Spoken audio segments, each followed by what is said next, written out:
ಕಾಂಗ್ರೆಸ್ ಸರ್ಕಾರಕ್ಕೆ ಒಂದು ವರ್ಷ ಪೂರ್ತಿಯಾಗಿದೆ. ಒಂದು ವರ್ಷದಲ್ಲಿ ಸರ್ಕಾರ ಸಾಧನೆ ಮಾಡಿದೆ ಅಂತ ಹೇಳಿ ಮಂಗಳೂರಿನಲ್ಲಿ ಸಿಎಂ ಸಿದ್ದರಾಮಯ್ಯ ಹೇಳಿದ್ದಾರೆ.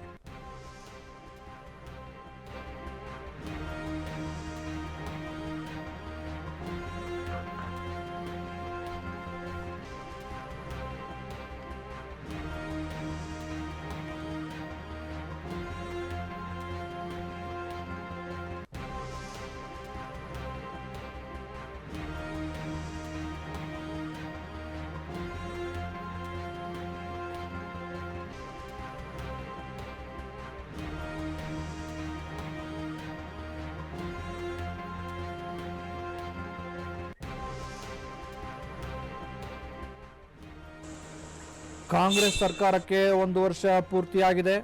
ಒಂದು ವರ್ಷದಲ್ಲಿ ಸರ್ಕಾರ ಬಹಳಷ್ಟು ಸಾಧನೆಯನ್ನ ಮಾಡಿದೆ ಅಂತ ಹೇಳಿ ಮಂಗಳೂರಿನಲ್ಲಿ ಸಿದ್ದರಾಮಯ್ಯ ಹೇಳಿರುವಂಥದ್ದು. ಸರ್ಕಾರದ ಸಾಧನೆ ಮಾಹಿತಿ ಜನರಿಗೆ ನಾವು ತಲುಪಿಸಿದ್ದೇವೆ. ಅಭಿವೃದ್ಧಿ ಶೂನ್ಯ ಎಂದು ಬಿಜೆಪಿ ಸುಳ್ಳು ಹೇಳ್ತಾ ಇದೆ. ಬಡವರಿಗೆ ಆರ್ಥಿಕ ಶಕ್ತಿ ನೀಡುವುದು ಅಭಿವೃದ್ಧಿ ಅಲ್ವಾ ಹಂಗಾದ್ರೆ ಅಂತ ಹೇಳಿ ಮಂಗಳೂರಿನಲ್ಲಿ ಬಿಜೆಪಿ ಪಕ್ಷವನ್ನ ಮುಖ್ಯಮಂತ್ರಿ ಸಿದ್ದರಾಮಯ್ಯ ಪ್ರಶ್ನೆ ಮಾಡಿದ್ದಾರೆ.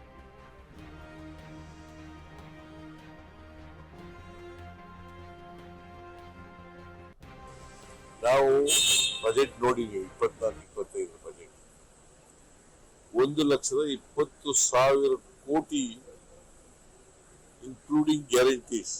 1,20,000 ಕೋಟಿ ಬಜೆಟ್ ನಲ್ಲಿ ಇಟ್ಟಿದ್ದೀವಿ. Have seen the budget?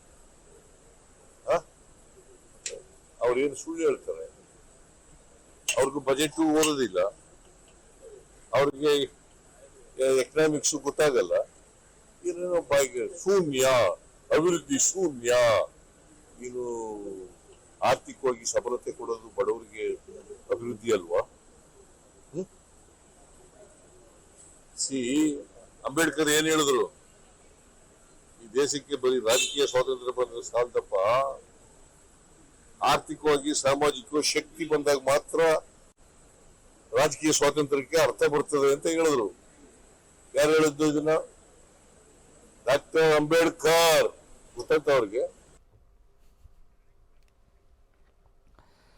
Congress ಸರ್ಕಾರ ಯಶಸ್ವಿಯಾಗಿ ಒಂದು ವರ್ಷ ಪೂರೈಕೆ ಮಾಡಿದೆ. ಎಲ್ಲ ಜನರ ಅಭಿವೃದ್ಧಿಯನ್ನು ಸರ್ಕಾರ ಮಾಡಿದೆ. ಆದಾಗ್ಯೂ ಸಹ ಬಿಜೆಪಿ ಸರ್ಕಾರದ ಸಾಧನೆ ಶೂನ್ಯ ಅಂತೇಳಿ ಸುಳ್ಳು ಹೇಳ್ತಾ ಇದೆ. ನಾವು ಬಡವರಿಗೆ ಆರ್ಥಿಕ ಶಕ್ತಿಯನ್ನು ಚೈತನ್ಯ ಕೊಡೋ ಕೆಲಸವನ್ನು ಮಾಡಿದ್ದೇವೆ. ಬಿಜೆಪಿಗರಿಗೆ ಸುಳ್ಳು ಹೇಳದ ಕೆಲಸ ಅಂತೇಳಿ ಬಿಜೆಪಿ ವಿರುದ್ಧ ತಮ್ಮ ಆಕ್ರೋಶವನ್ನು ವ್ಯಕ್ತಪಡಿಸಿದ್ದಲ್ಲದೆ ತಮ್ಮ ಸರ್ಕಾರದ ಸಾಧನೆಯನ್ನು ಹೊಗಳಿಕೊಂಡಿದ್ದಾರೆ.